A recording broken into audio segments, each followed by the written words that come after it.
Warga desa, Rocky Gerung kritik keras Jokowi saat terbitkan Perpu Ciptaker. Pengamat politik Rocky Gerung turut menanggapi polemik peraturan pemerintah pengganti Undang-Undang Nomor 2 Tahun 2022 tentang Cipta Kerja yang baru diterbitkan oleh Presiden Joko Widodo. Menurutnya, Perpu merupakan hal yang harus dihindari dalam sistem demokrasi, lantaran keduanya saling bertentangan. Rocky mengatakan bahwa Perpu hanya akan terbit dalam situasi yang betul-betul gawat darurat dengan kepentingan yang memaksa. Ia menilai saat ini pemerintah justru memaksakan kegentingan agar korporasi bisa secara bebas mengambil aset di Indonesia. Kalau sekarang, apa kegentingannya dengan mengajukan Perpu? Jadi yang disebut kegentingan yang memaksa justru memaksakan kegentingan supaya korporasi, konglomerat tidak ada problem lagi untuk meneruskan ambisi mengeruk Indonesia. Lebih lanjut, Rocky menyebut penerbitan Perpu ini merupakan tamparan keras bagi kaum buruh. Pasalnya, mereka selama ini telah sabar dengan penyesuaian Undang-Undang Cipta Kerja yang inkonstitusional tersebut. Kaum buruh sebetulnya agak sabar. Okelah, ini inkonstitusional, tetapi perlu waktu untuk penyesuaian.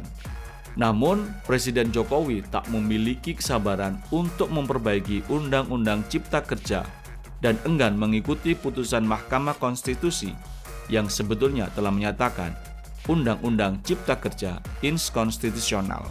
Sekarang Presiden nggak mau untuk mengikuti ke fatwa yang juga ada masalah dari Mahkamah Konstitusi. Dia nggak mau nunggu 1 tahun untuk memperbaiki. Dia mau langsung saja mengaktifkan undang-undang yang inkonstitusional itu. Jadi, mengaktifkan undang-undang yang inkonstitusional melalui Perpu itu artinya memperdalam inkonstitusionalnya. Pemerintah resmi mengeluarkan Perpu Cipta Kerja pada hari Jumat lalu. Jokowi mengklaim penerbitan aturan ini karena keadaan dunia saat ini sedang tidak baik-baik saja. Menurutnya, situasi Indonesia yang terlihat normal saat ini sebenarnya masih diliputi ancaman-ancaman ketidakpastian global. Oleh karena itu, pemerintah mencoba mengantisipasi lewat Perpu untuk memberi kepastian hukum kepada para investor dalam dan luar negeri. Ancaman-ancaman resiko ketidakpastian itulah yang menyebabkan kita mengeluarkan Perpu. Karena itu untuk memberikan kepastian hukum, kekosongan hukum yang dalam persepsi para investor, baik dalam maupun luar. Itu yang paling penting, karena ekonomi kita ini di tahun 2023 akan sangat bergantung pada investasi dan ekspor. Sementara itu, Presiden Joko Widodo mengambil jalan pintas untuk menggugurkan putusan Mahkamah Konstitusi yang memvonis Undang-Undang Omnibus Law Cipta Kerja inkonstitusional pada November 2021 lalu. Pemerintah padahal masih memiliki waktu 1 tahun lagi untuk memperbaiki undang-undang tersebut lewat DPR. Namun langkah itu diabaikan dengan menerbitkan peraturan pemerintah pengganti Undang-Undang Cipta Kerja. Perpu nomor 2 tahun 2022 tentang Ciptaker itu otomatis akan menggantikan Undang-Undang Ciptaker yang dinyatakan inkonstitusional karena cacat formil penyusunan maupun material. Ancaman-ancaman resiko ketidakpastian itulah yang menyebabkan kita mengeluarkan Perpu. Demikian disampaikan Jokowi dalam pertimbangan penerbitan Perpu tersebut. Pakar Hukum Universitas Mula Warman Makassar, Herdiansah Hamzah, menilai Perpu Ciptaker sebagai bentuk pembangkangan dan penghinaan terhadap putusan Mahkamah Konstitusi. Pemerintah telah membajak hak publik untuk mendengarkan, mempertimbangkan dan mendebatkan penjelasan. Untuk kesekian kali menunjukkan kebiasaan buruknya membuat produk dengan menghindari pengawasan publik. Pemerintah mengabaikan syarat partisipasi yang diserukan oleh Mahkamah Konstitusi. Ibarat hal yang sudah diharamkan oleh MK, malah dipaksakan halal melalui Perpu. Ini kan konyol sekaligus menggelikan. Castro juga menilai dasar pengeluaran Perpu tersebut juga tidak masuk akal. Menurutnya, tidak ada syarat kondisi mendesak hingga Perpu harus diterbitkan seperti diatur dalam putusan MK 138 tahun 2009. Menurut dia, pemerintah hanya memaksa kepentingan demi kepentingan pemodal dan investasi.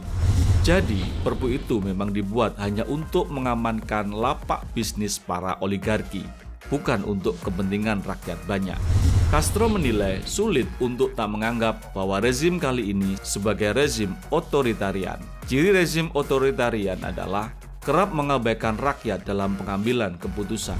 Pemerintah merasa tak perlu persetujuan dari rakyat untuk memutuskan hal-hal strategis. Dalam hal itu tercermin dalam penerbitan Perpu Ciptaker. Tidak memerlukan persetujuan dalam memutuskan hal-hal strategis. Dalam hal itu terkonfirmasi dari bagaimana Perpu ini dibuat. Direktur Eksekutif Survei Kedai Kopi, Kunto Adiwibowo mengingatkan bahwa penerbitan Perpu Ciptaker bukan isu main-main. Adi meyakini isu Perpu Ciptaker merupakan isu besar yang akan memancing reaksi dari publik secara luas. Menurut Adi, isu Perpu Ciptaker bahkan tak sama dengan isu pengesahan KUHP beberapa waktu lalu. Isu Ciptaker diprediksi akan lebih memancing kegaduhan politik yang tak akan diharapkan oleh Presiden. Adi khawatir jika isu tersebut akan dimanfaatkan oleh para pihak atau partai oposisi untuk menggoyang posisi pemerintah. Apalagi ini terkait dengan penghidupan orang banyak, tentang nasib buruh, pekerja, baik itu pekerja swasta maupun pekerja lepas.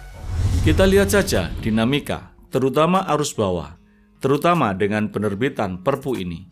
Kemungkinannya akan besar penolakan yang masif di masyarakat, karena ini terkait isu penghidupan mereka. Warga desa, kita tunggu saja apa reaksi dari pemerintah setelah mendapat kritikan dari beberapa pihak, baik dari Rocky Gerung maupun dari pihak-pihak lain. Kita juga perlu waktu untuk melihat reaksi dari masyarakat luas. Apakah ini akan benar-benar punya dampak terhadap pemerintahan Jokowi? Dan apakah ini juga akan direspon oleh DPR, misalnya dengan melakukan pemakzulan? Semoga saja tidak sampai pemakzulan, karena ini biayanya akan sangat mahal. Sampai ketemu di video selanjutnya. Salam Desa Maju.